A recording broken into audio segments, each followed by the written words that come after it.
嗨，大家好，我是探平树，今天是2026年1月22号。这一期咱们聊一聊就業啊。为什麼聊就業呢？到了這個年關呢，這個就業現在成了大問題。我為什麼說成了大問題呢？1月19號統計局公布的亮眼的數字再也無法掩蓋牛馬的哀傷，已經沒有辦法去撫慰牛馬的焦慮。為什麼這麼說呢？因為連一向歲月靜好派的胡一金老師，對吧？大家都知道胡一金老師吧？那是一切都是剛剛好，多之一分則多，少之一分則少。就連胡一金老師都發出了哀嚎，都發出了警示，大家就知道這個就業現在是什麼個情況。胡一金老師冒着被老幹部處約談的這種風險，他在昨天晚上發了一個評論。胡一金老師這麼說的說新年伊始，春節將至，老胡在微信群裡看到或者聽說有的地方或機構在籌劃2026年降薪，很是擔心。老胡誠懇呼籲有那些想法的地方和機構，春節該發的獎金一定要發給員工。另外，盡量不要打用降員工工資拉升單位效益的主意，要讓人們過一個舒心的春節，過好2026年。大家也知道胡一金老師他所指的這個地方和機構，那指的都是有編制的，或者是國企。最次也是國企，可不是說民營企業也不是什麼餐館什麼小作坊，指的都是正經的大企業、國企、央企，然後地方政府。胡一金老師他的微信群裡面現在是大量的人在討論要降薪，什麼概念這一天實際上咱們早在3年前就已經說了，一定會到來。有很多人不信，什麼公務員還在加薪，對吧？胡一金老師說的，你總不能不相信吧？胡一金老師能在哪些群裡面？所以這一天還是如約而至。胡一金老師說他說尤其是國有機構，我認為員工收入上升還是下降，應該成為考核管理者最重要的指標之一。我現在有點懷疑很有可能是胡一金老師自己所在的這個國有機構待遇要下降，這是合理的推測很有可能，對吧？這個老幹部處逢年過節本來是要發什麼過節費的本來發豬肉、若干斤，對吧？這個大米、牛奶、水果、車厘子，對吧？帕薩特的後備箱要塞滿的，現在沒了，這不就是待遇降低了嗎？很有可能胡一金老師正在享受這個待遇。當然了，這個只是推測胡一金老師說保護勞動者的收入是國家非常強調的民生政策，勞動者收入情況將直接影響市場消費，也將影響大家對機構乃至對社會更加廣泛的信心。負責人一定要把降薪作為機構治理的最後手段，也就是說迫不得已不到萬不得已的時候不能降薪。所有不裁員給員工加薪的機構都值得稱讚，大幅裁員降薪的機構一定是某個方面出了嚴重問題，這應當是我們社會評價體系裡最基本的尺子之一。最後，如果某個機構降薪，一定要負責人和高管一起降，並且降幅要大於機構內部的平均降幅。作為已經退休的老幹部，胡一金老師那是站着說話不腰疼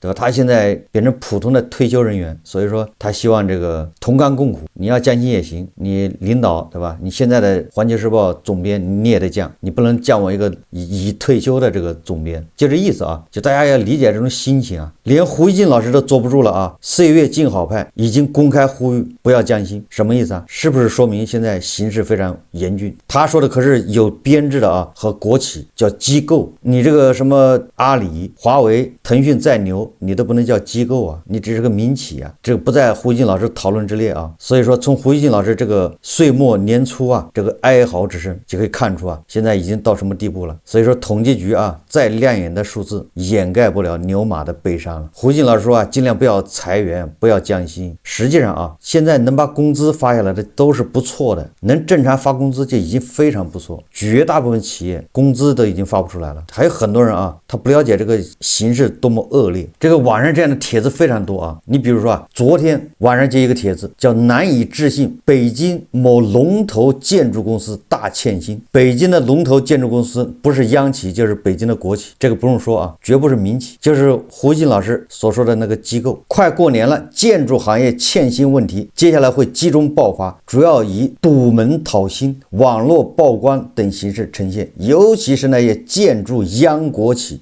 建築行業巨頭不是中鐵就是中建打頭的。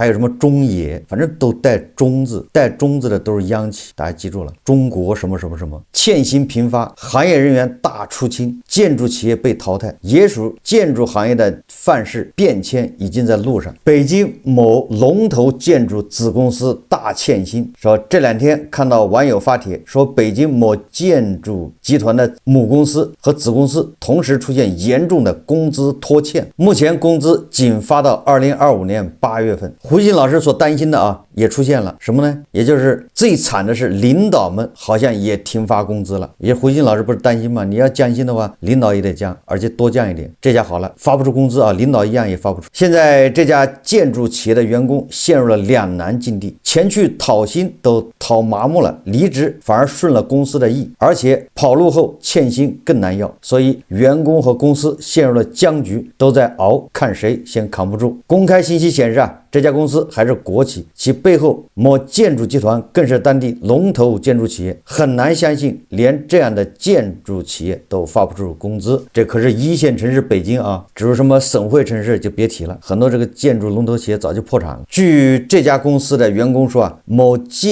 建某公司其他分公司也存在不同程度的欠薪，主要是因為公司应收賬款比較高，老項目回款太難，就是應收賬款暴雷啊。而且新簽項目也比往年少多了。同時，這家母公司及子公司的退休職工還在網絡控訴，退休7年多了，該返還的經濟承包風險抵押金至今沒有退還，取暖費、醫保2次報銷也好幾年了沒支付了。這個問題胡鑫老師啊，很快就會遇到，千萬不要以為這是開玩笑啊，不要以為胡鑫老師是旱澇保收啊，他馬上他那個帕薩特的後備箱裡面東西就越來越空了啊。以前去一趟這個單位去參加個什麼活動啊，什麼老幹部聯誼會啊，或者什麼過年過節啊，他的那個帕薩特的後備箱裡都是滿着回來，現在夠嗆。取暖費說不定不報了，醫保2次報銷沒了，也就是他好的很多單位啊，醫保可以2次報銷，什麼意思啊？就是你先走國家那個醫保報掉之後，還剩下的有個人的部分，還有報不了的部分，單位還給你再可以報一點，這不就是福利嗎？但這個也沒有了，這都是實打實的叫降薪啊，對吧？實際上就是收入下降啊。這些退休老職工也找過公司領導很多次，但每次都是被敷衍。再這樣下去，退休老職工也要打算掀桌子了。胡鑫老師都坐不住了嘛，对吧？公開呼籲不能降薪，不能降待遇，要降跟領導一起降。說來說去啊，是巧婦難為無米之炊，沒錢了。以前建築行業興盛時期，年底也不發欠薪的，只不過那個時候被欠薪的群體大多是農民工，討薪形式是拉橫幅、堵門、上訪，對吧？後來國家出台了保障農民工工資支付條例，明確規定任何單位不得拖欠農民工的工資。這2年雖然行業日子不好過，但農民工工資反而比前些年支付還要及時。個別拖欠農民工工資的建築企業也都被重罰了。農民工的工資雖然有了保障，但設計師、工程師等技術人員的工資卻開始明目張膽的拖欠。這些人的討薪方法就比較溫和，沒有殺傷力，頂多發個匿名的帖子抱怨幾句。說來說去啊，不管怎麼着，最苦的還是底層的牛馬。這是北京的啊建築龍頭企業欠薪，不光是建築行業啊，各個地方政府、各個地方城投、融資平台、開發區也在裁員。這就是胡鑫老師所說的機構，那降薪都算好的啊，人家直接裁員。有網友抱怨啊，說現在走還能留個體面，再拖下去怕是連工資條都要變成白條了。一位員工苦笑着說啊，說最近公司集體上演人員優化大戲，裁員範圍涵蓋勞務派遣、臨聘、臨時工等非正式員工，規模高達數千人，賠償標準為 N。這一切的源頭要追溯到一場席捲某開發區的債務風暴，曾經高舉造城大旗的城投公司，如今不得不靠裁員續命。某些開發區的債務問題有多嚴重，看看這些數字就明白了。某集團作為總資產近3900億元的龍頭平台，這都是地方啊融資平台城投啊。2025年中期總負債高達3142億元，資產負債率攀升至 80%。更令人擔憂的是，其短期債務佔比接近 40%， 而現金短債比僅為 0.13 倍。這意味着現金類資產僅能覆蓋 13% 的短期債務，也就是暴雷啊。這些數字背後反映的是整個區模式的困境。過去依賴土地財政的城投公司在房地產經濟下行週期中首當其衝，囤在手裡的土地賣不出去，土地財政收入銳減。這樣的話，員工就成了債務的替罪羊，債務壓頂之下，裁員成了最直接的減負方式。然而，這場裁員卻顯得頗為無奈。有員工透露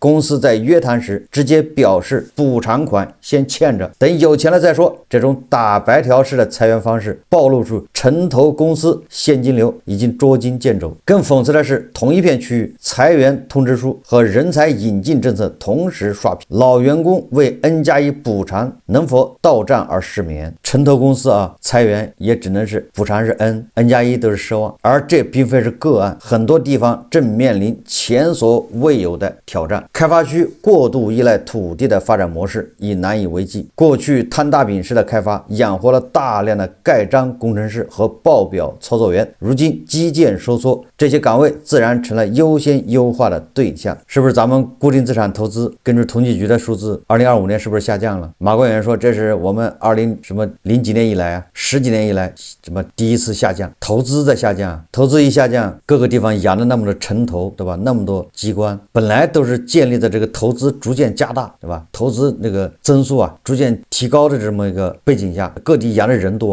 投資一收縮，你人就嫌多了，沒活幹，一沒活幹，第二個你大量的債務沒辦法清償，只能裁員，對吧？一下就顯示冗員就多了。如今基建收縮，這些崗位自然成了優先優化的對象。隨着化債進入深水區，靠土地輸血的某些公司終於嘗到苦果。某公司負責人私下坦言，留着人也是白燒錢，不如學房企搞組織架構扁平化。化債之路，裁員只是開始。面對龐大的債務壓力，某開發區化債之路充滿挑戰。某市自2023年7月一攬子化債後出台較多政策，對於個別區域有較多傾斜。一方面通過設立區域穩定發展基金，保障區域平台債務風險平穩處置；另一方面通過牽頭金融機構召開會議，為個別區爭取支持。有觀察人士尖銳指出現在砍員工，下一步是不是要砍領導職務？這個就是胡一進之問呢，就是胡一進老師所希望的你裁員工，那你同時要裁掉領導，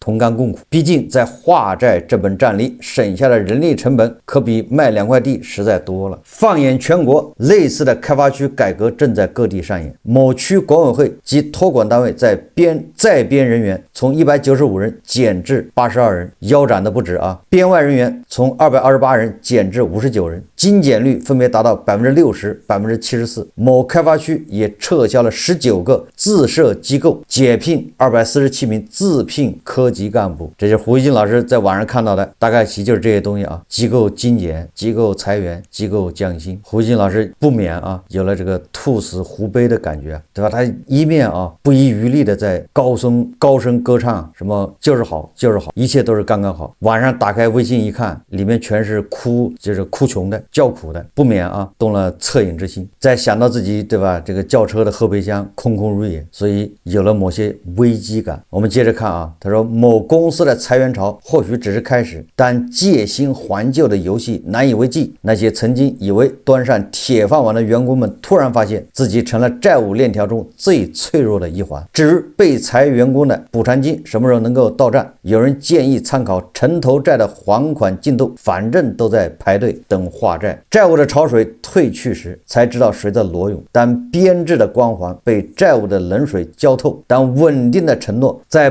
報表的紅字前失聲，每個身處其中或旁觀的我們都不得不思考，這僅僅是某開發區的陣痛，還是一個時代的縮影？當高速擴張的盛宴結束，精簡與收縮成為主題詞，被優化掉的會是誰？下一個又會輪到誰？所以說我們每一個人都應該審視自己手中那張名為穩定的船票，究竟能否駛過經濟的風浪。我記得我在3年前就說過如果你感受到幸福，你覺得你還加薪心了，你們單位很火，你要珍惜，对吧？最好能把它拍下來，要好好享受，因為這樣的日子啊正在失去，好景不長，对吧？不要等到突然通知你被裁員了，你那個時候才反應過來。我們一再強調啊，這含義在路上，每個人感受到是有先有後，有的人感受到含義已經3年了，有的人還沒感受到含義，不代表含義不來，對吧？含義它只會遲到。所以胡一靜老師已經在這個年末，對吧？在這個春節之前，切實的感受到了含義。什麼原因導致？咱就不多說了，是吧？這個跟房地產關係比較大，房地產下行，開發商一個個的暴雷，對吧？最主要是韭菜他不买房，韭菜不買房，開發商的房子賣不掉，開發商沒錢買地，開發商沒錢買地，政府地賣不掉，他就沒錢，對吧？這就導致啊，公務員欠薪，公務員就開始過緊日子，到處開始勒緊褲腰帶，那這是必然，对吧？因為他沒錢呢，政府没錢，他只能是过苦日子，勒緊褲腰帶。那勒，那就先從員工勒起啊，先從灰色收入砍起，先從福利砍起，对吧？先從小金庫搞起，把這些搞得差不多了，才開始動真正的工資、獎金、什麼年終獎，他是一步步來，先從環衛工人、公交車司機開始搞起，欠起，最後再欠到，對吧？真正的公務員。從去年前年開始啊，就很多地方就已經開始叫什麼保6爭8，保6爭8什麼意思啊？保證發6個月工資，爭取發8個月工資，1年啊，剩下的錢欠着，他有很多地方人他不知道，他總是像胡一靜老師這樣的叫歲月靜好。大家也知道為什麼最近這個斬殺線反復的火嗎？胡一靜老師你看看，一邊鼓吹啊不能降薪，不能裁員，對吧？一邊對美國的這個斬殺線那津津樂道，為什麼呢？實際上聊美國的斬殺線，實際上就是想轉移視線，讓你看到美國很慘，所以你現在這個慘不算慘啊。你看美國不也那樣的嗎？中長稍不留神就這個破產，就築橋洞，就流浪，斬殺線。我剛才說了啊，就是造成今天這一步呢，什麼原因？一個是房地產低迷，第二個這個基建投資啊收縮，基建投資收縮，當然对吧？我認為是有必要的啊。你這個時候還搞大基建，錢浪費了，還是要買單的。你收縮是必然，因為那些不賺錢的項目就不能再投了。你修一條高速公路沒什麼人走，對吧？你在大山溝裡面修一個5星級酒店沒人住，你那個錢全部浪費了，沒有任何效益。像這些基建啊，給河道裡面貼瓷磚有什麼效益呢？這些一收縮，再加上房地產一收縮，那很多地方政府他養了大批這樣的人，就是跟那個基建和房地產密切相關的這些人員，那當然受到衝擊啊，他沒活了，對吧？這個上下游這些人員，那一下就成了冗员，你看他沒事幹，完了還要發工資，大量的地方債到期要還，這是一個原因。還有一個原因什麼呢？那就是這些基本盤，比如胡一靜老師這樣的，一天到晚的要跟這個動手，教訓那個，一天到晚鼓吹是吧？清查是遥遥領先，要自豪，一邊对外扯着脖子、硬着脖子喊，对吧？像個公雞一樣的要跟這個鬥，跟那個鬥，就是不願意看看自己同胞過得有多慘，壓力有多大。現在回頭看看，所以你看啊，天天鼓吹啊，這個美國斬殺線，天天宣傳，實際上起到就是一個是安撫作用，對吧？你不要覺得自己苦自己累，你看看美國人活成那樣，是不是心裡好多了？這讓我想起一個故事啊，就是祖孫幾代啊，祖傳中醫嘛，老中醫啊，都是神醫啊。第一代是頭疼治頭，腳疼治腳，雖然不能治本啊，但是好歹的吧，你能緩清症狀。你頭疼嘛，給你治治头；腳疼給你治治腳，